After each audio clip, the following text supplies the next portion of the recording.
¿Sabes a qué me refiero cuando digo El Padrino, verdad? Pues prepárate para oír hablar de la madrina de la cocaína.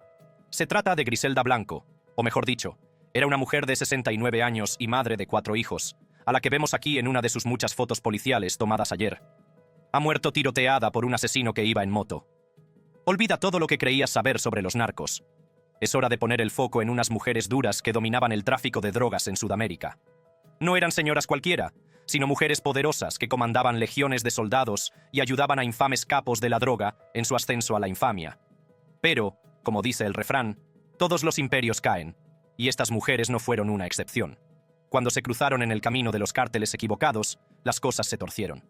Fue como una telenovela que salió mal, con traiciones, venganzas y más giros que un pretzel. En este vídeo, veremos lo que les sucedió a 4 mujeres gánsteres que se metieron con los cárteles equivocados. Jocelyn Alejandra Niño. El 13 de abril de 2015, Niño fue asesinada por los metros de la forma más brutal posible. Veamos su historia desde el principio. Al crecer en un barrio humilde, Niño se enfrentó a la dura realidad de la pobreza y a unas perspectivas limitadas. Fue en este entorno donde se vio atraída por el peligroso mundo del crimen organizado. El Cártel del Golfo, conocido por sus tácticas despiadadas y su control sobre las rutas del narcotráfico, vio potencial en mujeres jóvenes como Niño. Los reclutadores del cártel eran conocidos por su habilidad para detectar a personas que poseían la combinación adecuada de atributos físicos e inteligencia callejera. Niño, con su figura delgada y su aspecto femenino, encajaba perfectamente en el perfil. Fue elegida por su capacidad para integrarse y pasar desapercibida en un mundo dominado por gánsteres rivales y las fuerzas del orden. Se cree que la incursión de Niño en el mundo del crimen comenzó como vigía o prostituta, trabajando bajo la atenta mirada del Cártel del Golfo. Estos roles sirvieron de trampolín para personas ambiciosas que buscaban ascender dentro de la organización. Niño, impulsada por el deseo de poder y estabilidad financiera, aprovechó las oportunidades que se le presentaron. A medida que Niño se involucraba más en las actividades del cártel, su reputación comenzó a crecer. Su habilidad para moverse en el traicionero mundo del narcotráfico le valió el respeto de sus superiores. Fue durante esta época cuando se ganó el apodo de La Flaca o La Delgada. Este sobrenombre no solo hacía referencia a su delgada complexión, sino que también era un guiño a la veneración de Nuestra Señora de la Santa Muerte, una santa esquelética muy popular entre algunos narcotraficantes. El ascenso de Niño dentro del Cártel del Golfo estuvo marcado por una escalofriante demostración de poder. El 5 de enero de 2015, un usuario anónimo filtró una foto suya a Valor por Tamaulipas, una página de periodismo ciudadano conocida por compartir información sobre seguridad y filtraciones sobre el crimen organizado. La imagen se difundió rápidamente por las redes sociales, en la que se veía a Niño posando con confianza con un arma de fuego y un chaleco antibalas. La foto filtrada desató un frenesí de debates en línea. Muchos se sorprendieron por el aparente estilo de vida de bajos ingresos que se veía en el fondo, que parecía contradecir la idea de que los involucrados en el crimen organizado vivían lujosamente. Otros cuestionaron los riesgos que implicaba una vida como la de Niño, en la que los jefes supuestamente disfrutaban de los beneficios, mientras los soldados rasos enfrentaban los peligros. La foto de Niño se hizo viral rápidamente, obteniendo miles de me gusta y siendo compartida muchas veces solo en Facebook. La imagen se convirtió en un símbolo del atractivo y el peligro asociados al mundo del crimen. Mostraba las líneas difusas entre el poder, la violencia y la búsqueda de una vida mejor. A medida que aumentaban las tensiones entre las facciones rivales del Cártel del Golfo, Niño se vio envuelta en un conflicto mortal. Su facción, conocida como los Ciclones, tenía la misión de defender su territorio en Río Bravo de las incursiones de los Metros, una facción rival dentro del cártel. Río Bravo, controlado principalmente por los Metros, suponía un riesgo importante para Niño y sus compañeros de los Ciclones. El papel de Niño dentro de los Ciclones era crucial. Luchó para repeler los avances de los Metros, arriesgando su vida en el proceso. Durante al menos 4 meses, se erigió como una formidable barrera entre su facción y sus rivales. Entre el 12 y el 13 de abril de 2015, las fuerzas de los Metros acorralaron a Niño y a sus compañeros Ciclones. En una operación audaz, los Metros capturaron a Niño y a 2 de sus cómplices. El trío fue llevado a un refugio secreto, donde su destino quedaría sellado. El refugio se convirtió en una cámara de horrores, donde Niño y sus compañeros sufrieron torturas inimaginables. Los captores buscaban obtener información sobre sus actividades delictivas, utilizando métodos brutales para quebrantar su espíritu. El 13 de abril de 2015, las autoridades mexicanas hicieron un descubrimiento espantoso. En un estacionamiento de Matamoros, se topó con una nevera portátil abandonada. En su interior, encontraron el cuerpo desmembrado de Jocelyn Alejandra Niño. Las marcas visibles de tortura grabadas en su cuerpo sin vida pintaban un cuadro espantoso de los horrores que había sufrido en sus últimos momentos. El resto de los restos de Niño fueron encontrados dentro de bolsas de plástico, abandonadas sin piedad junto a la nevera. Era una escena macabra, una imagen inquietante de la brutalidad que imperaba en el mundo criminal. Pero Niño no fue la única víctima. Los investigadores también descubrieron el cuerpo desmembrado de otra mujer y un hombre decapitado, que se cree que eran compañeros de los ciclones.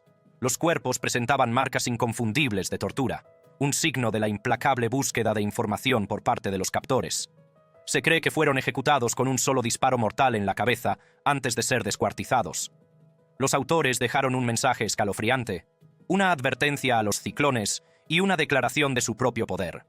El mensaje, firmado por un miembro de los Metros, conocido como 65, amenazaba a los ciclones y a todos aquellos que los apoyaban.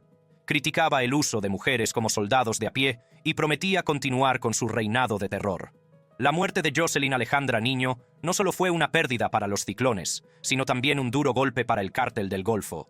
Su dedicación y feroz lealtad la habían convertido en una fuerza formidable dentro de la organización. Su desaparición puso de manifiesto lo mucho que había en juego y las brutales consecuencias que acarreaba una vida envuelta en el mundo del crimen. Mayra Lemus. El 18 de febrero de 2011, en Ciudad Pedro de Alvarado, una pequeña ciudad fronteriza de Guatemala, Mayra Lemus, una figura destacada de la política local, se sentó a almorzar en el Hotel Los Cuernos. Esa tranquila comida se convertiría en una horrible masacre.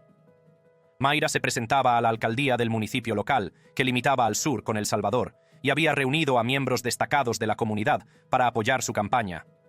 Mientras los asistentes disfrutaban de la comida, 2 camionetas pick-up se detuvieron repentinamente frente al hotel. Las camionetas estaban llenas de hombres fuertemente armados que blandían rifles AK-47 y escopetas. El caos se desató cuando los hombres armados abrieron fuego sin previo aviso. Las víctimas, entre ellas Mayra y al menos uno de sus guardaespaldas, no tuvieron oportunidad de reaccionar. Fueron asesinados a sangre fría en el lugar donde se encontraban y sus vidas se truncaron en un instante. Mientras tanto, Marixa Lemus, la hermana menor de Mayra, oyó el estruendo de los disparos desde la carretera. Sin dudarlo, entró en acción. Se subió a su camioneta blindada y se dirigió a toda velocidad hacia el lugar de la masacre. Los guardaespaldas de Marixa la seguían de cerca en otra camioneta, tocando desesperadamente la bocina para advertirle del peligro inminente. Sabían que la vida de Marixa también correría peligro si continuaba hacia el caos. Cuando Marixa se acercó al hotel, los hombres armados la vieron e inmediatamente comenzaron a disparar contra su camioneta. En una decisión tomada en una fracción de segundo, ella puso la camioneta en reversa y cambió de dirección para dirigirse a la estación de policía local en busca de ayuda. Pero cuando llegó, se encontró con una traición impactante. Los oficiales, que también habían oído los disparos, se negaron a intervenir, dejando a Marixa sola para enfrentar las consecuencias. Llena de miedo y desesperación, Marixa regresó sola a Los Cuernos. El restaurante, que antes era un lugar lleno de vida, se había convertido en un escenario de devastación. El amplio espacio bajo el toldo, rodeado por un muro bajo, era ahora un recuerdo inquietante de la violencia que se había desatado.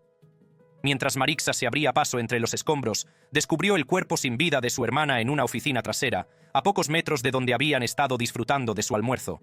Mayra había gateado hasta allí en un intento desesperado por esconderse, pero sus agresores habían disparado a través de la puerta, acabando con su vida en un charco de su propia sangre. El salvaje asesinato que tuvo lugar ese día se conoció en la zona como la masacre de Los Cuernos. El violento final de Mayra, aunque trágico, no fue del todo inesperado. Se había ganado la reputación de asesina, alguien que tenía el poder de decidir quién vivía y quién moría. Todo el pueblo le tenía pánico, y la leyenda que la rodeaba incluía rumores de que había matado a su propio marido y se había deshecho del cadáver en otra parte del pueblo. Sin embargo, estas afirmaciones nunca se verificaron de forma independiente, y Mayra nunca fue acusada ni condenada por ningún delito. El violento pasado de Mayra, junto con el de su familia, estaba profundamente entrelazado con otros poderosos de la región. Centroamérica no es ajena a la influencia del narcotráfico y a las luchas de poder que lo acompañan. La región es una ruta de tránsito crucial para la cocaína, que se transporta desde los países sudamericanos, principalmente Colombia, al resto del mundo. El constante movimiento de mercancías legales a través de estas fronteras proporciona la cobertura necesaria para el tráfico de drogas. La cocaína, transportada por diversas bandas, entre ellas Digna Valle, Marlori Chacón, Sebastiana Cotón, Guadalupe Fernández Valencia y Luz Fajardo, habría pasado por estas importantes puertas de entrada, oculta en compartimentos o entre productos legales. El gran volumen de camiones hace casi imposible que las autoridades puedan inspeccionar y registrar minuciosamente cada uno de ellos. Como resultado, la cocaína se lleva al norte, mientras que las ganancias de la venta de drogas, en forma de efectivo, se ocultan en los camiones que se dirigen al sur. El control de estos centros de tráfico es muy lucrativo y atrae la atención de los clanes relativamente pequeños que residen en las ciudades a lo largo de la ruta. Las alianzas entre los funcionarios locales y los narcotraficantes varían, y algunas autoridades locales graban a los grupos delictivos para permitirles cruzar la frontera sin control. En otros casos, la línea entre ambos grupos se difumina o desaparece por completo. El poder político y el criminal a menudo se entrelazan, y la ubicación geográfica de Ciudad Pedro de Alvarado hace que las organizaciones criminales, desde el cártel de Sinaloa en México hasta los grupos de transporte más pequeños de Honduras y los productores de Colombia, tengan los ojos puestos y una mano en lo que ocurre aquí. En estos enclaves fronterizos de Centroamérica, como Ciudad Pedro de Alvarado y la cercana Moyuta, la política local se ha convertido en una especie de deporte de combate. Las luchas de poder y la violencia que se desatan son consecuencia directa del lucrativo tráfico de drogas y del deseo de controlar el territorio. La familia Lemus, incluidas Mayra y su hermana Marixa, se vio envuelta en este peligroso juego. La muerte de Mayra dejó un vacío de poder y la familia Lemus se convirtió en uno de los dos contendientes por la alcaldía. El hermano de Mayra y Marixa, Magno Lemus, había sido alcalde de la localidad hasta su prematura muerte en 2009. Mayra estaba terminando su mandato cuando fue brutalmente asesinada. El día de la masacre no era la primera vez que Mayra se enfrentaba a un atentado contra su vida. En junio de 2006, unos hombres armados abrieron fuego contra un vehículo en el que viajaban Mayra, Magno y otros miembros de la familia Lemus. Aunque Mayra y Magno sobrevivieron, su sobrina, Jennifer, la hija de 17 años de Marixa, perdió trágicamente la vida, junto con otros miembros de la familia. La identidad de los autores del ataque sigue sin estar clara, pero Marixa culpa firmemente de la masacre de los Cuernos a Roberto Marroquín Fuentes, rival político de la familia Lemus. En la carrera por la alcaldía de Moyuta, Jutiapa, en 2011, Marroquín fue uno de los principales sospechosos en la investigación del asesinato de Mayra, ocurrido meses antes de las elecciones. Sin embargo, Marroquín, que sigue siendo alcalde de Moyuta, niega cualquier implicación en el asesinato de Mayra. Afirma haber cooperado con la investigación y se presenta como víctima del resentimiento de la familia Lemus debido a su popularidad local. Marroquín nunca fue detenido ni acusado en relación con la muerte de Mayra.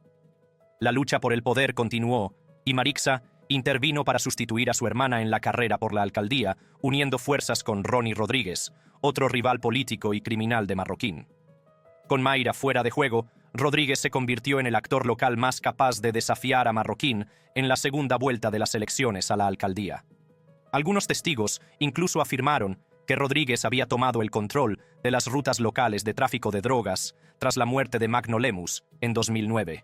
Sin embargo, la carrera política de Rodríguez fue efímera. Apenas unos meses después de la trágica muerte de Mayra, el propio Rodríguez fue asesinado a tiros en Moyuta en junio de 2011. Marroquín salió victorioso en la carrera por la alcaldía, obteniendo más del doble de votos que Marixa. Esto avivó aún más el rencor de Marixa hacia Marroquín, y según este último, ella intentó asesinarlo en 3 ocasiones. En noviembre de 2013, unos hombres armados atacaron el coche de Marroquín en la zona. Menos de un mes después, se colocaron bombas en un puente por el que Marroquín debía pasar de camino a su casa. Sin embargo, la bomba no detonó, y la policía local, presuntamente implicada en el complot para asesinarlo, huyó del lugar dejando pruebas incriminatorias. Marroquín sobrevivió ileso a ambos atentados. Cuando se produjo el tercer atentado contra la vida de Marroquín, Marixa ya estaba entre rejas.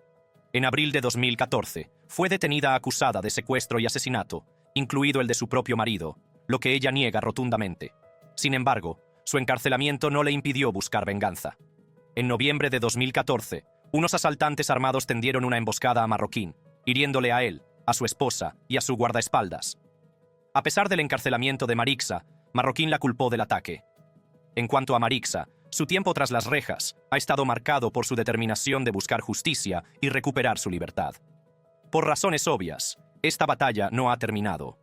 Algunos dicen que está esperando el momento perfecto para escapar y vengar a su hermana.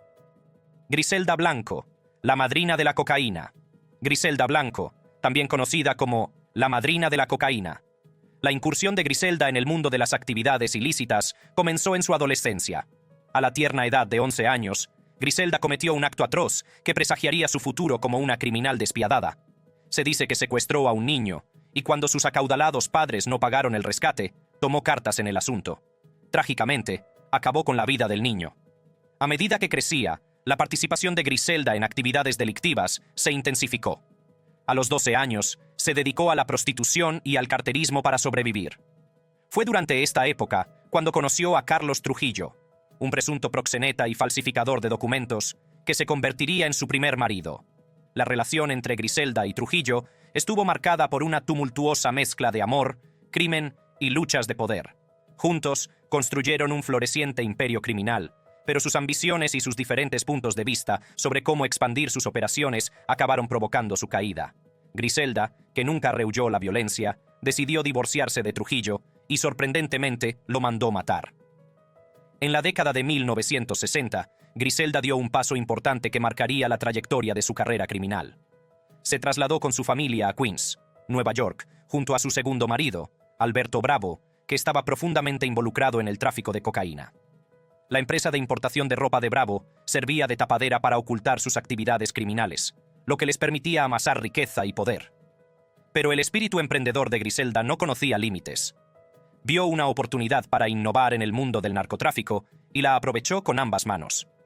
Griselda abrió su propia fábrica de lencería femenina en Colombia, utilizándola como tapadera para crear prendas íntimas con bolsillos ocultos, diseñados específicamente para el contrabando de drogas. Esta audaz medida le permitió transportar cocaína sin ser detectada, consolidando su posición como pieza clave en el tráfico ilícito de drogas. A principios de la década de 1970, las actividades ilegales de Griselda llamaron la atención de las autoridades. La organización de Alberto Bravo, como se llegó a conocer su operación, estaba bajo vigilancia y la red se cerraba. En 1975, Griselda y Bravo se encontraron entre las 150 personas detenidas en lo que se consideraría la mayor organización narcotraficante colombiana jamás descubierta. Acusados de conspirar para fabricar, contrabandear y distribuir cocaína en Estados Unidos, Griselda y Bravo lograron escapar de los investigadores federales. Huyeron de vuelta a Colombia, donde pretendían continuar con su empresa criminal. Sin embargo, su asociación llegaría a un final violento. De vuelta en Colombia, Griselda y Bravo se vieron envueltos en un tiroteo mortal. En una disputa por sus negocios, los dos se enfrentaron con sus armas. Griselda, mostrando su naturaleza despiadada, mató a tiros a Bravo y sobrevivió a una herida de bala en el estómago. Con Bravo fuera de juego, Griselda tomó el control total de toda la operación de cocaína. El reinado del terror de Griselda estaba lejos de terminar. En 1978 se casó con su tercer marido, Darío Sepúlveda, y la pareja dio la bienvenida al mundo a su hijo, Michael Corleone Blanco. Michael, que recibió el nombre del icónico gángster de ficción de El Padrino, se convertiría en una figura importante en la vida de Griselda. Griselda regresó en secreto a Estados Unidos y, ese mismo año, se instaló con su familia en Miami, Florida. Fue allí donde Griselda siguió afirmando su dominio sobre el cártel, orquestando una serie de asesinatos que parecían no tener fin. Corrieron rumores sobre una posible relación entre Griselda y el infame Pablo Escobar, pero estaba claro que ella inspiraba respeto e infundía miedo incluso a las figuras más poderosas del mundo criminal.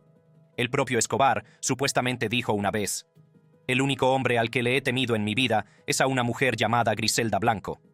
Con su red de contrabandistas y distribuidores, el alcance de Griselda se extendió mucho más allá de Miami. Estableció conexiones con carteles de Colombia y otras partes de Sudamérica, lo que le garantizó un suministro constante de cocaína para alimentar su creciente imperio. Su habilidad para moverse en el tráfico internacional de drogas consolidó su posición como una fuerza a tener en cuenta. Pero el ascenso al poder de Griselda no estuvo exento de dificultades. Los cárteles rivales y las fuerzas del orden la perseguían constantemente, tratando de desmantelar su operación y llevarla ante la justicia. Sin embargo, la astucia y la crueldad de Griselda le permitieron evadir la captura una y otra vez, dejando a sus enemigos asombrados por su capacidad para burlarlos. Mataba a cualquiera que se interpusiera en su camino o supusiera una amenaza para su imperio. Su naturaleza violenta no conocía límites y eliminaba a cualquiera que le desagradara, ya fuera por una deuda, un error en un envío de droga o simplemente porque no le gustaba cómo la miraba. El tiroteo de julio de 1979 en el centro comercial Dadeland fue solo un ejemplo de la brutalidad de la que era capaz Griselda. Sus sicarios tenían como objetivo a Germán Jiménez Paneso, una figura involucrada en el tráfico de drogas colombiano, y a su guardaespaldas, Juan Carlos Hernández. A medida que crecía el poder de Griselda, también lo hacía su notoriedad. Los medios de comunicación la apodaron la madrina de la cocaína, un nombre que cautivó la imaginación del público y aumentó el misterio que la rodeaba.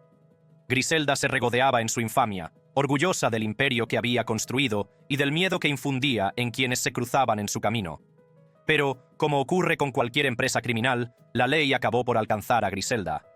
Tras una década fugitiva, fue detenida en Irvine, California, en febrero de 1985. Los agentes de la Agencia Antidrogas de Estados Unidos, DEA, la detuvieron y ella intentó engañarlos proporcionándoles documentos y una identidad falsos. Sin embargo, su reinado de terror había llegado a su fin. Griselda fue condenada a 15 años de prisión y a una multa de $25,000 por un jurado. Mientras cumplía su condena federal en Nueva York, se enfrentó a cargos adicionales en Florida. Sin embargo, debido a la mala conducta del testigo estrella de la acusación, Jorge Ayala, el caso fue finalmente desestimado. Griselda se declaró culpable de 2 asesinatos en un caso aparte. Fue condenada a 20 años de prisión, que cumpliría simultáneamente con su condena federal. El fiscal adjunto de los Estados Unidos, Stephen Schlesinger, que procesó a Griselda, creía que era responsable de muchos otros asesinatos, posiblemente decenas. Su total desprecio por la vida humana y su disposición a matar en cualquier momento la convertían en una auténtica sociópata. Tras salir de prisión en 2004, Griselda fue deportada a Colombia, donde vivió el resto de su vida. Sin embargo, su violento pasado acabaría por alcanzarla. El 3 de septiembre de 2012, Griselda fue asesinada a tiros por un sicario en Medellín. Se encontraba fuera de una carnicería cuando un hombre enmascarado le disparó 2 veces en la cabeza antes de huir en una motocicleta. Las fuerzas del orden llevaban mucho tiempo asumiendo que Griselda tendría un final violento debido a los enemigos que se había ganado a lo largo de su carrera criminal. La muerte de Griselda Blanco, la madrina de la cocaína, marcó el fin de una era, pero su legado siguió cautivando la imaginación del público. Su vida estuvo llena de crímenes impactantes, violencia y un reinado de terror que duró décadas. María, la Catrina Esquivel. María Guadalupe López Esquivel, nacida en Buenavista, México, parecía destinada a un camino diferente. Su padre, ganadero y agricultor, y su madre, ama de casa, le proporcionaron una infancia humilde pero feliz. Las habilidades académicas de María, especialmente en matemáticas, eran elogiadas por sus antiguos profesores. Sin embargo, al entrar en la adolescencia, se juntó con malas compañías, se involucró con miembros de una banda local y acabó abandonando los estudios. Fue en una fiesta, en 2017, cuando la vida de María dio un giro fatídico. Conoció a Miguel Fernández, también conocido como LM2, un sicario de alto rango del cártel Jalisco Nueva Generación, CJNG. El CJNG, uno de los cárteles mexicanos más grandes y brutales, había alcanzado la prominencia en 2013 bajo el liderazgo de El Mencho, uno de los narcotraficantes más buscados del mundo. María se enamoró profundamente de Miguel y se sintió atraída por el estilo de vida peligroso pero lujoso que conllevaba formar parte del CJNG. Inspirada en el Día de Muertos de México, adoptó el nombre de La Catrina, una figura esquelética femenina asociada con la muerte. Incluso se tatuó la icónica imagen en el muslo derecho, consolidando así su compromiso con el cártel. A pesar de la alta posición de su novio, María comenzó en lo más bajo de la jerarquía del CJNG. Sin embargo, su destreza natural para las matemáticas rápidamente llamó la atención de los líderes del cártel. Con solo 19 años, se le confió la responsabilidad de gestionar la nómina del CJNG, asegurándose de que los soldados, conocidos como halcones, recibieran su pago semanal de unos 4,000 pesos, equivalentes a unos $196. El éxito de María en la gestión de la nómina le valió el respeto y la confianza del CJNG. A los 20 años, se le asignó su propio Escuadrón de la Muerte, un grupo de individuos despiadados que llevaban a cabo las órdenes violentas del cártel. El ascenso de María en la jerarquía fue rápido y sin precedentes para alguien de su edad. pero fue su participación en actos atroces lo que realmente consolidó su reputación dentro del CJNG. En 2018, María supuestamente ordenó el secuestro de 3 estudiantes de cine sospechosos de ser espías. Las víctimas fueron sometidas a torturas inimaginables y sus restos fueron arrojados a un barril de ácido. La sed de poder y dominio de María no hizo más que crecer. En agosto de 2019, lideró un asalto a un cártel rival, que se saldó con el asesinato despiadado de 19 miembros de la banda. Para enviar un mensaje escalofriante, ordenó que 9 de los cadáveres fueran colgados de un puente muy transitado, acompañados de un cartel en el que se advertía tanto a la policía como a los cárteles rivales. Los horribles asesinatos llamaron la atención de las autoridades mexicanas, que lanzaron una redada en respuesta. Varios miembros de alto rango del CJNG fueron arrestados o asesinados, lo que supuso un duro golpe para el cártel. Pero María no era alguien que se dejara derrotar fácilmente. A medida que las autoridades mexicanas cerraban el cerco alrededor del CJNG, María, la Catrina Esquivel y su equipo se enfrentaban a un futuro peligroso e incierto. A principios de octubre de 2019, el CJNG recibió información privilegiada de que la policía planeaba ejecutar una orden judicial no relacionada en el pequeño pueblo de El Agua Inaugura. Conscientes del peligro que les acechaba, la policía envió un convoy de 5 camiones y 42 agentes para detener a una mujer y a su hija. Era una trampa. María y más de 30 miembros del CJNG les esperaban armados con rifles AR-15, AK-47 y rifles de francotirador calibre 50. Cuando el convoy policial se acercaba a la ciudad, el 14 de octubre de 2019, fue emboscado con una lluvia de balas. Al menos 14 agentes de policía murieron y otros 9 resultaron heridos en el brutal tiroteo. Para colmo, María y su equipo incendiaron los vehículos policiales. El incidente avivó aún más la determinación de las autoridades mexicanas de poner fin al reinado de terror orquestado por María y su facción. Solo 2 meses después, el 18 de diciembre de 2019, María supuestamente orquestó otro ataque, esta vez contra el grupo Autodefensas de Tepalcatepec. Este grupo de hombres locales se había unido para defender su ciudad de los cárteles. Aunque nadie murió en el ataque, los periodistas grabaron el suceso en vídeo y el incidente volvió a ser noticia internacional. El ejército mexicano, la Guardia Nacional y la Policía Estatal de Michoacán unieron sus fuerzas para poner fin al reinado de terror del CJNG.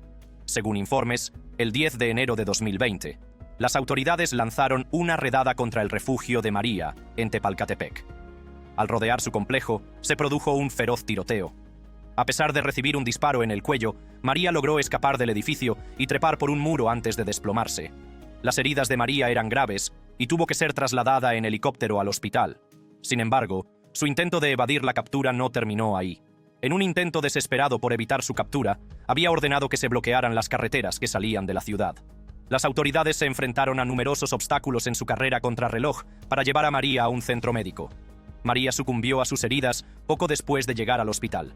Con solo 21 años, tuvo un final violento y prematuro, dejando tras de sí un legado de miedo y destrucción. Otros 6 miembros del CJNG fueron detenidos durante la redada y se confiscó un importante alijo de armas y drogas, lo que supuso un duro golpe para las operaciones del cártel. El cadáver en descomposición del novio de María, LM2, fue encontrado el 6 de febrero de 2022 en Tepalcatepec, México.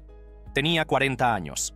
A diferencia de los demás nombres de esta lista, la Catrina fue la única que no encontró la muerte a manos de cárteles rivales. Si te ha gustado este video, haz clic en la tarjeta que aparece ahora en tu pantalla para ver más videos.